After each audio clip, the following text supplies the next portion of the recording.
Some familiar music there here on Yesshift, right, Steve?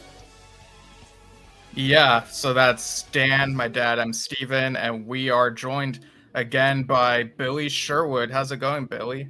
It's going very well. How are you guys? Thanks for having me again. Yeah, we're great. Thanks. Thanks for joining us again. I think last time I was in my car, so at least I'm in some Yeah. sort of rehearsal studio here. Wow, that's right. And you know what? I don't know if we should say this, but I'm going to say it. And Steve can yell at me later. That interview, if it's the same one I'm thinking, we got so many comments saying that that's the best interview anyone's ever seen of any Yes member. Wow. And Well, I mean, just us alone, we've done a few. And of course, there's all these others. It was just, we asked one question about how did you first meet up with Chris? Yeah. And you told the whole story until everything. It was really touching, and we really appreciate it. It's wonderful to have you on. To say it's on the cusp of your solo tour would be totally under explaining, right? It's right. Like T minus 24 hours, I think, Yeah. You're actually getting ready to leave. Yeah, by flight. We're taking a red eye from LA. I hope that music isn't bothering you. I'm in a rehearsal studio. Weird Al's rehearsing right next door to me here. Okay, I heard it, but I'm okay with it. I don't think it's drowning out. It adds ambiance. It does. So we're taking a red eye tonight, and then tomorrow we hit the ground running and get to the hotel, have a night's rest, and then off we go, and it's going to be a very exciting thing to do. My tour manager from the last Yes tour, who's a dear friend of mine, Andre, was kind of saying to me, "Why aren't you out there doing solo shows?" And I said, "Well, I should. Let's do it. Can you help me?" He's like, "Yeah, I can help you." So in large part, he kind of motivated me to get going on this. And now that I'm deep in it and, have put the effort and the time to get a proper show together, it's quite exciting. So I'm looking forward to doing it and seeing people out there. Well, that answers the first question we were going to ask. How did all this come together? It's sort of a funny question that you had to be asked that, because your background goes back so far with so much music that, why not? What's up with this? Well, I mean, I'd got a solo thing like this up and running before. We played a few shows, did the Iridium in New York, and we did some other things. But at the time, I was still making a lot of records, but that has kind of, slowed down the amount of records I'm making.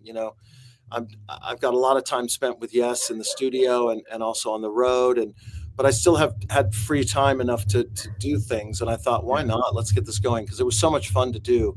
And I got a great group of people with me here: the guitar player John Thomas, keyboard player Scott Walton, and drummer Scott Connor, who you might recognize from Circa, and he was in Yoso with me. And so it's a really great band, and it's just a really, really fun thing to be able to put together. And at first I was really thinking, can I do this? Is this something I can do?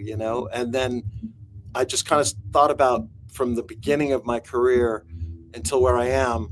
And I thought it'd be interesting to just sort of represent different phases of my life in music. And that's really what this show is going to be about, starting with, there's going to be tracks from Logic, which was my debut record produced by the guys in Toto. And then my next band was World Trade, so we're playing some World Trade. And then it kind of follows the timeline of meeting Chris, and there's Conspiracy in there, and then there's Circa involved. And I produced a record for John Wetton called Raised in Captivity, where we co-wrote the whole album together. And so I thought it'd be nice to honor John on this show. So we're playing a track from there. I co-wrote a song with Toto that's on Kingdom of Desire called The Other Side, and decided that would be an interesting link to circle back to where it all started for me, which was the guys in Toto basically giving us our first break. So and obviously there's a lot of solo material in there. I'm playing excerpts from my first record that I ever made as a solo artist called The Big Piece, and there's a really cool version of Lessons to Be Learned and the song One Day kind of nice and mingled together. So it's really interesting. It's a cool set, and it's very challenging. I mean, it didn't just hop up overnight and was playable. We've been working really hard at it, but we kind of crossed the threshold into where I thought we'd reached a standard of sorts, by my measure anyway. And That's great. I'm not freaking out anymore. I'm actually excited and ready to go. Good. You got over that hump. That's good. Exactly. It was a little scary. Yeah, like how difficult was it trying to figure out what you wanted in the set list? Did you have to listen to a lot of different things, or did you have things in mind where you're like, okay, I need to play this? Well, once I kind of got the idea in my head of, a sort of chronological journey, if you'll pardon the pun, of my career path, it became kind of easier because I just selected a song from that record, a song from this record, and then I was remembering back, oh, that's right, that's when Chris and I wrote The More We Live right after World Trade, and let's play that, and then Chris and I wrote what became the title track of the Open Your Eyes record by Yes, but before that, it was called Wish I Knew, and on the Conspiracy record, and so I just thought it'd be interesting too to choose all these things along the way, and the fans who are coming, they know my history, and it'd be interesting for them to see it too, to play all this material that they know as well as I do, maybe better at this point. I'm glad you're playing Wish I Knew, we'll call it. I'm glad you're playing that. I just love that song. And you don't have to answer this if you want to keep it a show secret, even though it'll be all over YouTube after the first show. But exactly right. Are you sequencing all the songs in chronological order of your timeline or mixing them up? I started doing that, and then I kind of, it got a little skewed about halfway through because I thought, I can't put my first solo album. That chunk needs to come later after the band's warmed up because it requires a little more attention to detail. And so the beginning of the show sort of has that path, but then I kind of threw caution to the wind and just kind of put it together where I thought, you don't want to play 4 songs in a row that are at the same tempo and same key, and all that kind of stuff goes into the equation picking a set. So I think it ended up really quite well, where it's a nice roller coaster ride of the crazy drops, and then the times where you can catch your breath and get ready for another drop. So I think it paced quite well. That's great. And playing some music from the Citizen records that I made. One of my favorite things we've been playing in this set is a song called Sophia from the second Citizen album. And I wrote that about that robot named Sophia, the AI robot. When I was writing that record Citizen, and I was thinking, what do I want to write another song about a citizen character from history, or where are we with this? And I happened to be watching the news, and I saw this program about this news article on TV about this robot, Sophia, who was made a citizen of Saudi Arabia years ago as the official first citizen AI being, whatever we're calling that. And I thought, wow, what an interesting thing to write about. And there's the title. I mean, they made her a citizen. This is perfect for my record. So perfect. Playing that song live, it's really cool. Will the robot be there? Maybe one day. Wouldn't that be neat? I'm gonna have to get an Optimus or something and have that be my tech on this tour. I was gonna say it comes out for a bass change. Exactly. Steve, actually, you have a graphic, right, of the tour dates and locations for everyone to see? I do. Anyone who's interested can go to billysherwoodmusic.com, one word, billysherwoodmusic.com, and you'll find your links to all the venues and the dates. And great. There's many there, and we jammed in a lot of dates in 2 weeks. It's not like a Yes tour where I've got a few days off to see what Seattle looks like this time. Check out some coffee. It's just go on this one. So that makes it exciting too, because it just feels like it's pushing right ahead. There we go. There it is. Is there a chance that this could expand a bit, or there might be a West Coast leg? Yeah, I mean, one of the things I said to Andre, going back to the motivation of this is this time to take all that time and effort to get the machine operational. I really want to keep going. So let's do more. And we actually I had offers that have come in the last couple of weeks, actually, because people got wind of what I was doing. And we could have extended this one quite a bit, but unfortunately I couldn't because of logistics and some of the guys in the band and their commitments, back in LA. And so this was the time span for this that could work right now. And I thought it was a nice chunk of dates. And, I've been jokingly to the band calling it the Proof of Life tour. Let's make sure someone's coming. You know what I mean? Yeah, people chime in if Yeah. you're planning on going, and you're welcome to send in a review for us to read on the show. That would really be awesome. I would love to see you if you were coming out this way. Yeah. I don't live in Vegas anymore. I'm up in the mountains east of Phoenix, so anywhere in like southern Arizona, even Tucson, I Yeah. would go to see you. Well, I'm sure we'll be doing some West Coast stuff, because we've been talking about that, and the guys live on the West Coast. Yeah, that's where your people are too. Yeah.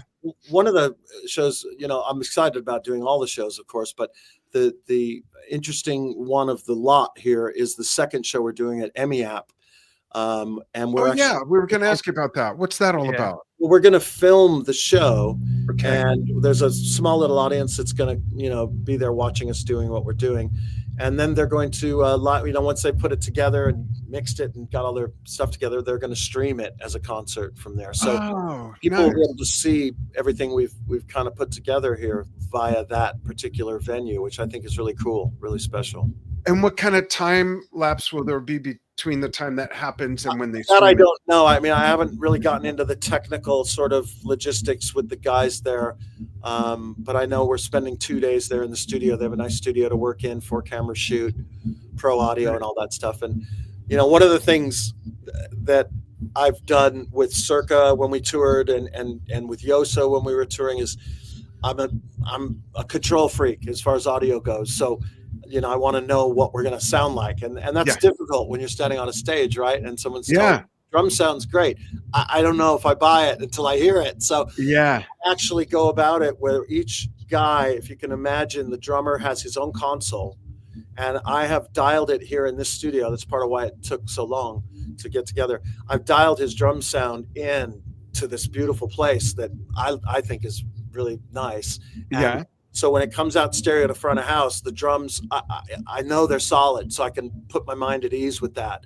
That's nice. And by proxy, all the other stations, the keyboard player going through and leveling all his stuff, and where there's solos, it's leveled up, and the same with the guitar player. And then I sing and get my voice blended in. And so when I get to a venue, I sort of, they look at me funny, but I tell them, look, just you brought your own mix, put everything at 0. And if you hear something and you're motivated and you think it's a little bit under or over, do your thing. But for the most part, it should sit there and make a really nice picture. So that was the longest part of this process, was getting that together. But again, I'm a control freak, and especially when it comes to audio, produce and engineering. And so I've taken that kind of in studio mindset now out to the stage, and it really does pay off. Though it sounds, I recorded it here when we were playing for the last few days.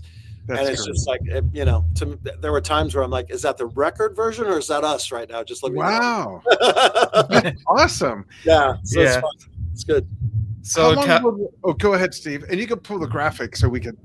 Yeah. So tell us a bit about the other guys coming along with you. I saw that you have John Thomas on guitar, Scott Walton on keys, Scott Connor on drums. So tell us about your connections with them and how you would describe each of them. Well, it's a funny thing about the keyboard player for openers, Scott Walton, who's been one of my best friends for, I can't even count the decades.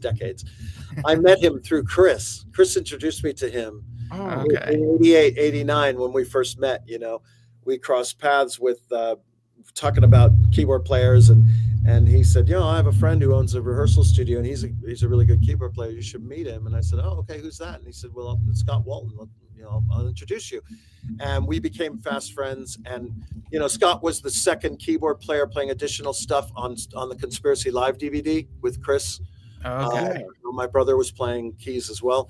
Yeah. Scott was also the secondary keyboard player in Circa when we needed some extra hands on deck to do stuff. And so he's been involved with my musical outings, in these various things that I've done over the years. And he's just a really good guy, really great musician, and a real attention to detail guy. Like when I came to LA to work with the guys, he was very prepared and played me where he was at.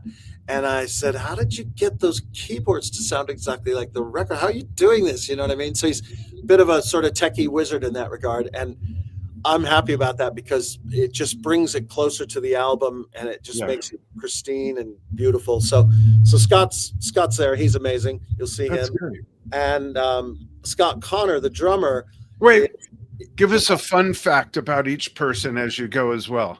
Well, Scott played with Weird Al, ironically, who's, as I said, Weird Al's rehearsing next door. And he was in Weird Al's band.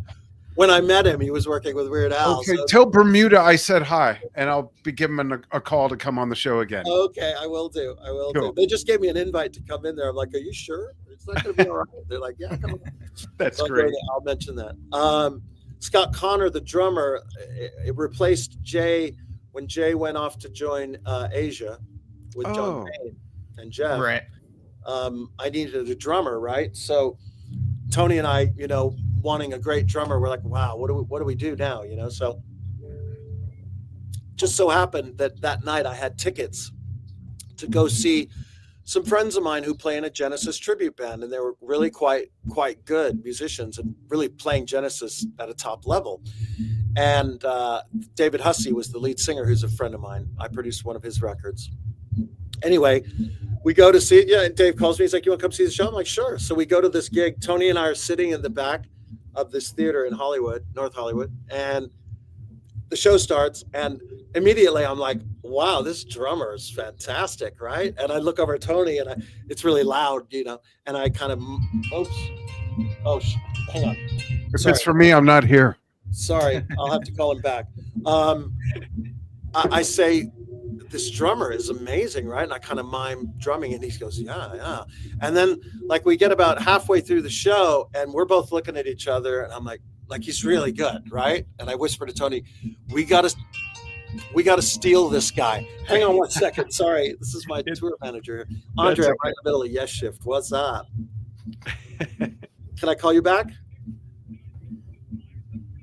I think you may have, yeah, because I'm in the middle of it right now. You're on live on TV if you want to say hello. Hi, Andre. It's probably another 40 minutes. Another 40 minutes. Yeah. But, okay, call me in a bit. I got to get back into this, but that's Andre, ladies. This is Andre. For me going to do this, so it's kind of nice. I'm sorry about that. Totally cool. Anyway, I say to Tony in his ear, we got to go down there and steal this guy because he's too good, man. And so after the show, I go down and I say hello to all the guys, and David Hussey, my friend who's the lead singer, introduces me to Scott. I said, Scott, man, your drumming's amazing. And he's like, oh, thank you. I said, can we talk at some point? Because I do sessions, I do other things. I just want to talk to you about drums and stuff. He's like, sure. So we exchanged numbers, and I called him the next day and just kind of was blunt and said, look, Circa. It started with Alan White, and then Jay replaced Alan White, and now Jay's gone, and I need someone else. Would you be interested in joining Circa? And he said, oh my God, I'd love to. So he became a member of Circa right then and there, and then went on to join Yoso when we did touring of that record. Right. Just an incredible drummer. So so that's how that worked out. And he's just one of my closest friends as well. He's a super nice guy. And anything I think of, which are a lot of things, in a day at a rehearsal, I'm not the easiest guy to rehearse with, Plus you're a drummer. And I'm a drummer, and that most drummers hate that, right? It's like, oh my God, not another one. Yeah. So I'll throw things at him and curveballs, and he give me a minute, and then he's got it. And I'm like, oh, that's why you're here. That's awesome. You're here. So that's Scott. And then John Thomas, the guitar player, played in a band called XNA that I had produced, which was a band that David Hussey from the Genesis tribute and Scott was in that band. Those three were in a band called XNA, and I worked on their record and produced it and mixed it. And the whole session, I was thinking, man, this guitar player is just smoking. And I just I got to remember this guy if this ever comes up. And sure enough, I was looking for a guitar player to put together for this solo thing years ago when we did the shows back in the East.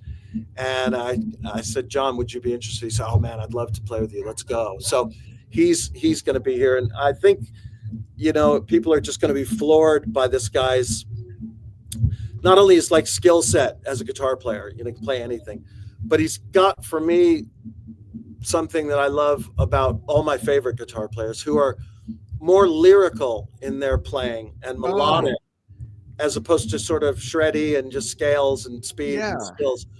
You know, that's all great, but like I'm looking for like that sort of, you know, Pat Metheny melodic thing, or like Steve Howe does, where he plays, you know, or Trevor Rabin, you know, that kind of thing. And John lives in that same zone, so that completes the whole set, and it really makes the music that I've made shine. And it's not the easiest stuff to come at, and all these guys have, in their own way, have come to me, you know, before rehearsals. They're like, you know, I got it. And I'm like, okay, well, where are you at? And I see where they're at, and I always end up saying, like to John Thomas, I said, I don't think I could have figured out that guitar sound that I got back then. Now, how'd you do that? You know? So that's always inspiring, and it's just a very fun group of guys to hang out with. So it's just a fun band to be in. That's great. Does David Hussey no longer introduce you to other friends? Well, Dave moved to Kentucky, so we don't see each other as much as we'd like. He did reveal to me that he was Ronald McDonald for 15 years and had an NDA and couldn't tell me. Oh, wow. And it was the most bizarrest thing. Okay, my hand to God, I swear to God, I make his record, this XNA record that we're talking about. And there's a song on there called Flying Dutchman about the pirate ship and all this stuff.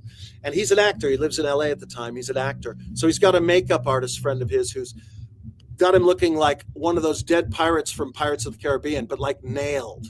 And we're going to make a video. So I'm like, you know, I was making videos back then for various things. Would you produce our video? I'm like, sure. So we go out to the desert, and when I pick him up at his house, he comes out of his house. He's the scariest looking pirate, but it's totally legit. You know, it's not like Halloween. It's like legit. Yeah. We go out to shoot, and I'm getting these close-ups of him singing. And as he's singing, his hands are sort of, he's playing with the camera with these hands, right? Fast forward like 3-4 years later, and I'm sitting on my couch, minding my own business, watching SpongeBob or whatever the hell was on TV. And this McDonald's ad comes on, right? And I'm watching the ad. I'm waiting for the show to come back on. And there's this kid who's bummed out. He doesn't have his Happy Meal. He's just, you know, kind of bummed out.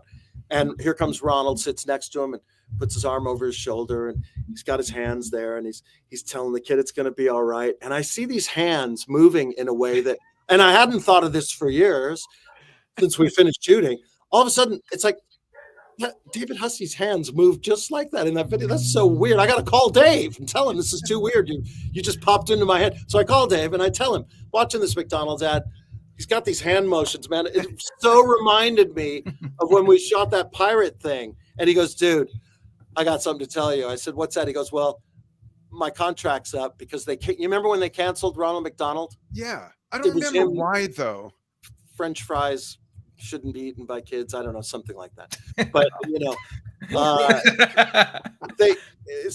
so I said, yeah. He goes, I got canceled from a gig that I had an NDA on and I could never tell you about. And I said, what gig? I still have no idea what he's talking about. He goes, I was Ronald McDonald for 15 years. Wow. And I go, those TV commercials. Kidding me? And I said, dude, the hands. Think about that. You know, I picked up on that. And it's such a weird thing. We laugh about it all the time. I see him. I'm like, dude, the hands forever will be. You know what? I got to look up some old Ronald McDonald commercials now and look for the hands. And then the punchline is he says to me, so, you know, so-and-so, who was this guitar player friend, I forget his name as we're speaking, but was the Grimace? I remember that guy. He goes, yeah, he was the Hamburglar. The Hamburglar. Oh my gosh, that's hilarious. Hey, guys, gotta eat. You gotta eat, right? Well, hey, maybe he's the colonel now that he's in Kentucky, you know? Yeah, right? I know he hasn't told me because he's got an NDA. But anyway, on a serious tip, because I know prog fans love your show, if anyone's interested in hearing some amazing music, go onto YouTube and look up XNA. And that's what they made, one album. I wish they'd have made more, but they all moved to different parts of the country and their thing just kind of, you know, fizzled. Yeah. But the one album we made is quite remarkable, super proggy. And I'm gonna look that up. Really, really good. Scott Connor on drums, John Thomas playing guitar, and David Hussey singing. Adam Malin's the keyboard player. Wow. And I think I might have played some bass on there, sort of covertly. I don't know. I don't remember exactly, but that's awesome. So on this tour that you're doing, what's the length of the show? And are you the only one playing? Do you have a local act opening? Or is anyone playing at these as far shows? as I know, we're the only one. They may have a guy with an acoustic guitar who's going to come up and play before me, but I don't know. But it runs about an hour and a half, maybe a minute shy of an hour and a half, which I think is plenty. It's a lot of music in a night, and along the way I'm going to tell some stories, not getting into long tales of yesteryear, but I want to explain to people what they heard and where these connections lie. Yeah, the context, basically. The idea of the fact that Toto launched my career, and then all these years later I'm actually writing a song on their record, which was Jeff Porcaro's last record, sadly. Yeah, he made, called Kingdom of Desire, and it was actually Jeff. Everyone knows about who knows about the Logic thing knows that David Page and Steve Porcaro were the reason that it happened, but in front of that was Jeff Porcaro, who was the first one from Toto to discover the band. We used to rehearse at this place called Leeds in North Hollywood. A friend of mine owned that, who I went to high school with. Yeah. Andy Leeds. Yeah. Yeah. So we rehearsed there because our manager told us, look, if you want to get signed in LA, and you got to be where the best are. So I'm going to put you in, and you're going to rehearse where the best rehearse. And so, every day it was different artists. Shaka Khan's in one room, Gino Vanelli's in another, Toto's next door. And we're just trying to play our songs, and we're going to go play clubs in LA and stuff. And we had this song called Red Light that was on the first record. And we're playing. We're very young at this point. I think I was 19 at this point. And we're playing.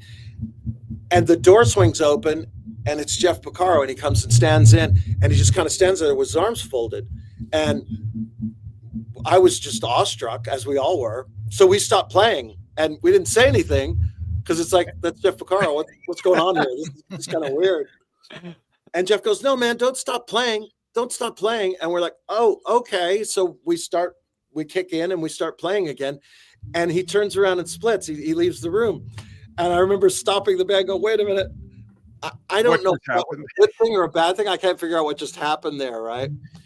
And a couple of minutes later, the door swings open again, and it's Jeff, and he's now brought in David Page and Steve Porcaro.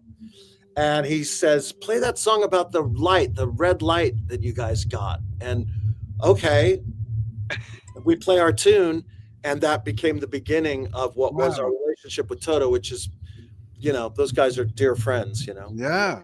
How crazy is it that all those years later in 2015, sadly, when we lost Chris, the first tour that I did with Yes, playing bass, Toto was the opening act. I mean, I was like, that's bizarre. Just such a weird full circle of sort of literally strangeness. Crazy. But it was a special time. Jeff Porcaro, though, man. Yeah. And Steve played some keys on Open Your Eyes. Yes, exactly. And we did some live shows before Chris and I came up with the name Conspiracy. It was the Chris Squire experiment, Yeah, I remember that. And, back in 92, yeah. Yeah, that's, oh my God, 92. You just, that hurt. That hurt. Yeah, I know. I mean, I turned 36 months ago, so how do you think I'm feeling? I feel so bad for you. I just turned 62, if that makes you feel better. So I got you. I'm a little younger than you are. Yeah, you're my sister's age. Yeah. I should say my little sister's age. There we go. That'll make you feel better. Yeah. So, is there any chance that anything from Arc of Life might be in this set? We were toying around and playing Don't Look Down from the title track of the second album, but we were kind of running into time constraints, you know what I mean? And there was so much music. So we have played it, and there is the chance of swapping out this song for that song. But by the same token, once we get out there and start playing things, most likely it'll remain locked in place because it's kind of just what you do out there, you know what I mean? Yeah. Things, but in the future, there's always chance to start swapping different things out and pulling from, because there's so much, man. It was really difficult to decide, and I had to keep reminding myself, play some solo music as well. Don't forget that part, on the solo tour. So I thought it'd be a cool thing to make a big thing out of the first record, the piece we play, which is really cool. And then we also play Delta Sierra Juliet from What Was the Question, my solo album, and playing that right after we played the John Wetton song, because when we were working on the record at my studio in LA, I said to John, after one of the sessions, I said, I'm making a solo album right now. I'm almost done with it, but I'm working on this song called Delta Sierra Juliet about this plane that went missing. And, it's UFO conspiracy stuff built around it. It's quite an interesting story if you don't know about it. It's really interesting. And anyway, I said, would you mind, could you sing on it a little bit for me, And he's like, oh, I'd love to. So he sang on that. So I've sequenced them so that there's these relationships with the material. And again, I want to explain this to the audience so that they get that connection, and it becomes a deeper thing, than just playing. This is going to be a great show. I really hope you make time this year to bring that out west, because I would love to see this. Well, I think most likely the next jump at doing this is probably going to be in the new year, because I'm going back to London after this to work on the new Yes record that we're making, which is coming out late, and start really rehearsing for the tour that's going to be coming in the fall. Great. I might be in trouble now having said that, so we won't tell anyone. Could have just made my life really miserable right now by saying that. I mean, so everybody knows we tour, so it's not a mystery. Yeah, but exactly. I have to focus on the 2 hours of sorting out what I'm going to play, and there's just not really the time to do it. But yes, will be done touring, and then in the new year, I'll go at it again. So that'd be awesome. That'll be here before we know it too, which is crazy. Tell me about it. Time flies. Yeah, well, we've really enjoyed The Quest and Mirror to the Sky, so we're really excited to see what the next album will be like as well. We love the new music. Yeah, I know it's been really fun to do these records, and I've never been in a Yes that is sort of as sort of happy with each other personally as we are. You know what I mean? I've seen some very bizarre moments in Yes. I mean, I think I'm the only member who's toured with different lineups and versions. I toured with the 90125 lineup, and then the almost classic lineup, you could say, less one guy kind of thing. Yeah. So, but it's a happy camp of musicians and friends, and Steve's loving, making these records and producing them, and we're quite happy for him to do that, So it's good, and I think the music reflects the feelings of joy, if you will, for the lack of a better word, Yeah, that's awesome. Going back to your tour, before we go on to just a couple other things, when we want to be mindful of your time, of course, can you give everybody kind of a quick rundown of the gear that you'll be using on this tour? Well, I'm still using my Line 6 old school pedal board that I've had forever, that my new bass tech Ellis is just dying for me to use anything else because it's so old. He's like, he can't fathom why I still want to use this thing. Got duct tape holding it together and stuff? No, it's not that bad, but there's a few things that thing does that, and I'm a gear guy. I've messed around with other units, and it just does certain things built of an era. It runs and operates in a way and has a sound that it is what it is. And if it's not broken, don't try to fix it. Yeah, you can't replicate it otherwise, right? So I have those in triplicate just in case one goes down. So I grabbed one of those out of my rack from the Yes locker, and I'm bringing that out on the road. So the bass sounds are very familiar. Great. Anyone who's come to see me with Yes is going to hear the same bass sounds. And the guitar player uses a Helix Line 6 to get his sounds going, and he's as I said earlier, he's just got a great ear for sound, and he's an engineer in his own right. Scott is going to be playing some DW drums, which DW is always a beautiful thing, as you know. Yeah, absolutely. And Scott Waltons uses everything he's got going on is pretty much through Mainstage, because he's just techie and he's got it all sorted that way. So we live in this new age where we don't need trucks full of heavy equipment anymore. Yeah, we're just gonna have what we have, and it's about the sort of prep time to get all the right sounds. And with everyone having their own console, I get involved in between there with like, okay, look, and the consoles follow the patches, so I can EQ something specifically for a B section of a song, and have a long delay here where I'm thinking it would be nicer. And so I get in there and in between all these guys and sort of do my thing. and it ends up being, as I said, it's the mix is, I'm a happy camper when it comes out that way. So and they are too, because they sound great. But wait, don't you need a truck for the Crab Nebula? Ultimately, just for my, for the ego factor. Where's my truck? Yeah.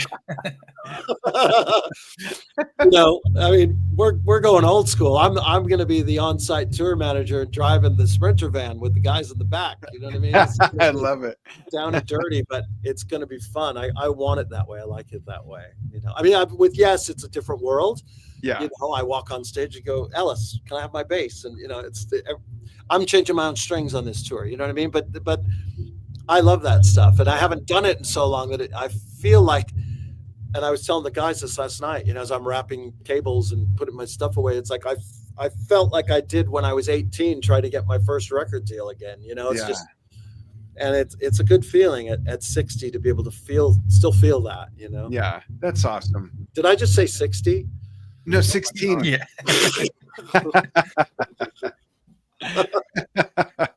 All right. Well, you were also on Cruise to the Edge recently. What would you say were the highlights of this particular one? Well, and did Dave Kersner work your ass off?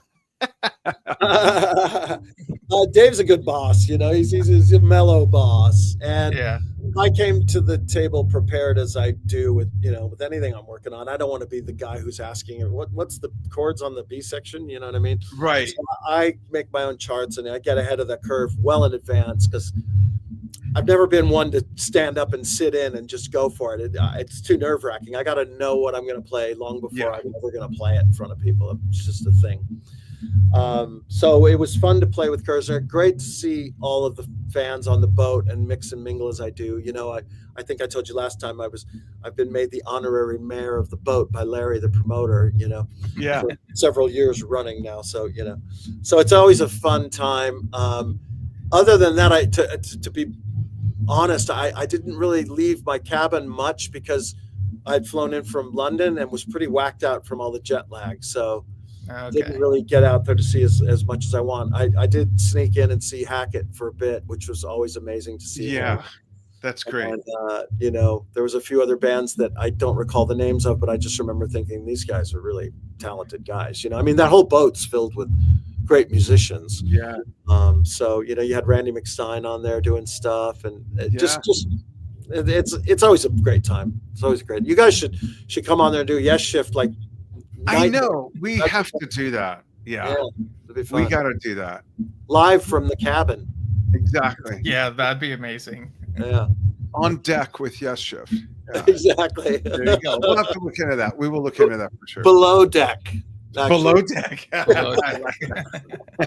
That's what we want to do. Very cool. Anything you could tell us about, like, I don't want to ask too much. Okay, I'll just ask this. New Yes album in the works. Yes. Is there any context you can give it compared to previous work from the last couple albums, or any other? Like, what's something that not that people won't be pumped for a new Yes album, but you know what I mean? Like, describe the suit this Yes album might be wearing, if you will. Well, I mean, it's from the same tailor, so of course you're going to get the same lovely seams and the buttons and the cufflinks and all that stuff.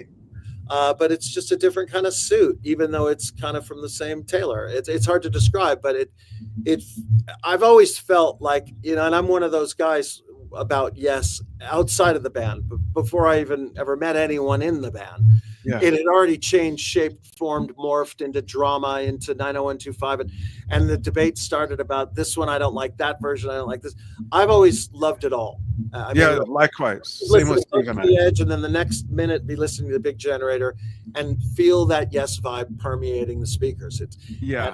I know it when I feel it, because I've been living it, and it's so long.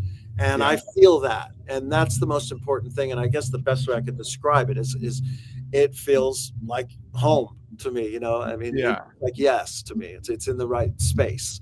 That's awesome. And there's a lot of amazingly gorgeous playing from everybody on there, and of course Jay is really, I think, come to the table in his own way, in such a big way on this.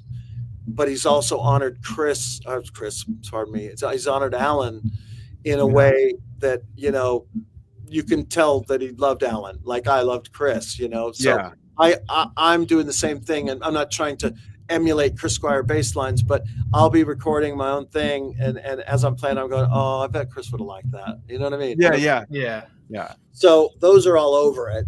And of course, you got Steve Howe playing phenomenal guitar, and Jeff playing great keys, and John singing and writing some really trippy, you know, lyrics and melodies to dive into, some deep lyrics that you got to dig into, and Nice. the stuff that makes you a Yes album. You know, like I still listen to Tales and discover new things. Same here. Oh, Yeah. all the time. So I've really gotten back into re-listening over and over and over to the remembering has been my thing now, to really kind of dive deeper into that. And it's it's like a movie that you see over and over. Well, I never noticed that part. I know. Yeah, little things, nuance. Yeah, it's funny you say like a movie, because it is like that. And you know, there's times where, you know, I'm in London on the couch watching TV, and The Fifth Element comes on, and of course I gotta watch it again. I have to. Right. And then I see a frame of it, I'm like, I'll do that later. I'm watching this now. And my girlfriend, she'll say to me, like, haven't you seen this like 6 times? You know, since I've known you, right? At least. I'm like, yeah, but it's on again, so I gotta watch this again. It's one of those, you know. Music is like that. There's something about it that you want. And other bands obviously have that same appeal for me. I mean, you know, I still love listening to Weather Report and Genesis and Floyd and Matheny, Mahavishnu. You know, it depends on what kind of mood I'm in. You know what I mean? I find on the road, it's on the last tour, because I drive my own car on the road. You know, I break away from the band, and that way I've got my independence on the road. And if I want to stop at a Starbucks, I don't have to get a quorum together. I can just pull in and go. And so I want to listen to some music every morning that I get in the car and sort of wake up. But I need something that's just like the perfect vibe for that hour of the day. Yeah. And so, you know, I listen to a lot of Pat Metheny on the road, where interesting. Coffee and like the car, and just like American Garage, and I'm good to go. So it's that same kind of vibe with Yes, where people have a way that it hits their soul, and they listen to it in a way that means something. And that's what music is supposed to do. Yeah. Besides all the politics of, oh, he's not in the band, why is he in the band? He shouldn't be in the band. Get him back. Besides all that nonsense, at the center is still this orb of Yes, you know, music sphere thing there, and it's important. And I think it's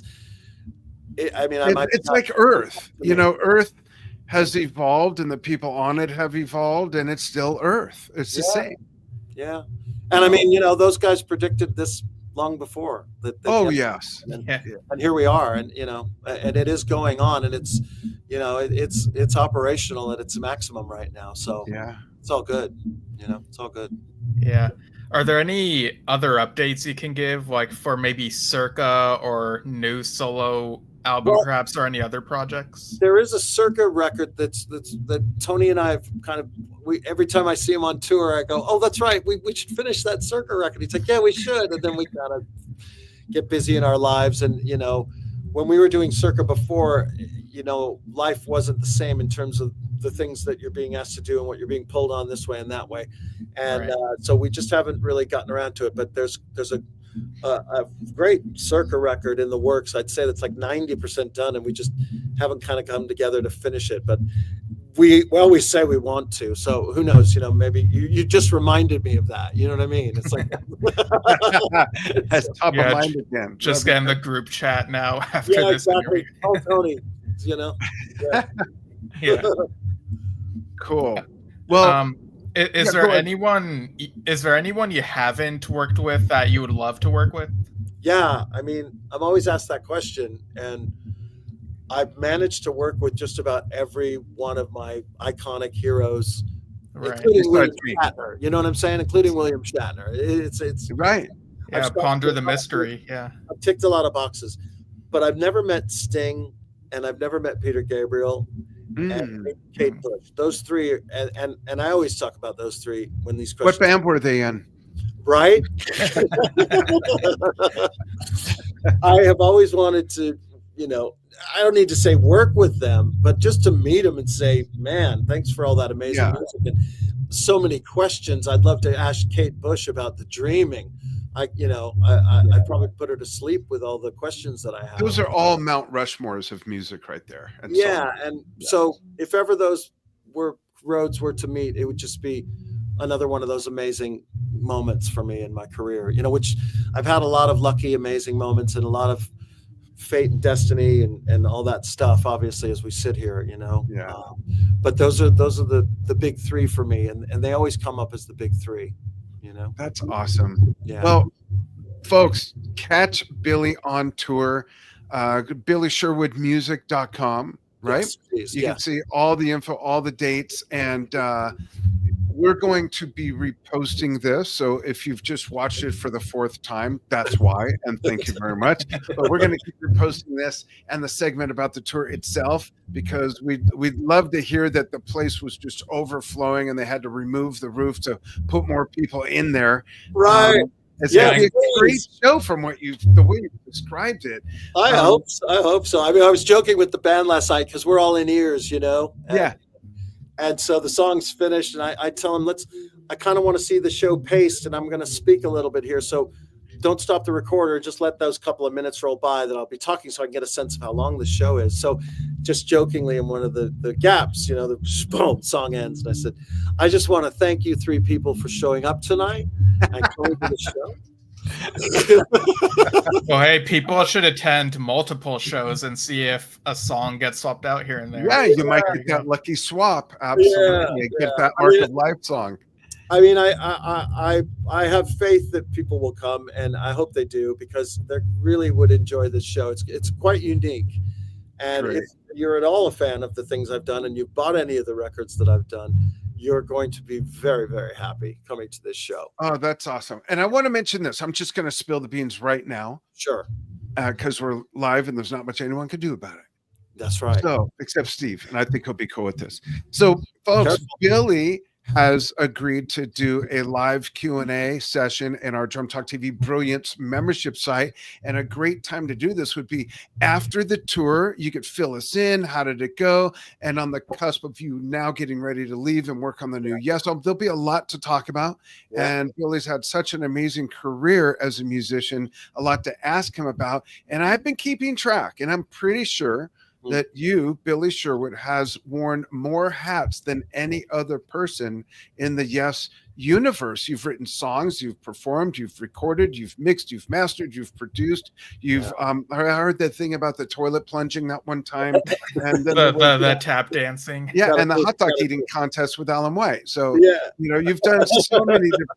So we'll send you the dates. You could choose. We'll promote the heck out of that as well. And we'll be reposting this while you're on the road and get people to you. Not that you can't do that on your own. I mean, you're Billy fucking Sherwood. I mean, come on. Some people, they might not like that so much. What can I tell you? But I'm hoping there's enough to do to make this work, because we put our heart and soul into it, and the band and myself. So confidence is high. Let's leave it at that. Great. And I will definitely be there when you come to the West Coast next year. Can't believe we're saying next year, but I can't believe it's May. I cannot believe that. I know. I'm still picking fireworks out of my yard from last July. I can't believe that I'm about to get on a red eye tonight and fly to the East Coast, because, I had all the time in the world to get this together when we started talking about it. Andre and I, the gentleman who called me here during this thing, we started speaking about this when Yes was touring with Deep Purple. That's where the conversation started. So, but it seemed like, and we'll do that. I got plenty of time. I don't need to start learning any of my own stuff yet. And then the clock just starts whoop, and it's we are. So, Well, the last grain of sand of that hourglass is dropping, and we really appreciate you taking time to get with us. Yeah. And we'll be doing this again before you know it, with fans joining us to ask you questions on screen. Cool. I would look forward to that. Definitely. Yeah. Thanks. And thank you, everybody who's been. Now they're calling me. Is this Andre? Now they're calling me. Folks, thanks for joining Steven Tinder, Billy Sherwood, and myself here on Yesshift. Billy's leaving to go on tour. The link is in the chat. Go see Billy, write a review, send it to us at yesshiftpodcast@gmail.com. We will review your review. How about that? How many Let people me do that? review their review. And then we'll Yeah. review that. Yeah. You know, let me have a shot at that. Yeah, we'll check the grammar and everything. Yeah. And we'll get it to Billy. Oh, I'll check the grammar. All right. Yeah. Put a hashtag where certain vowels are in certain words. Yeah. Some exclamation points where they're needed. You know, that kind Exactly. Yeah. Cool. And then you can follow us on at Yesshift on YouTube and Facebook, and pull up your favorite podcast app. We're on anchor.fm/Yesshift. And those of you watching on Drum Talk TV, remember, Billy was a drummer first. Once a drummer, always a drummer. So there you go. Thanks for watching on Drum Talk TV. And we'll announce as soon as Billy picks a date for the fan Q&A. We'll announce that. Billy, thanks. Hang on the line for just a moment after we disconnect. Will do. Thanks, Bye, everybody. everybody, so much. Bye-bye.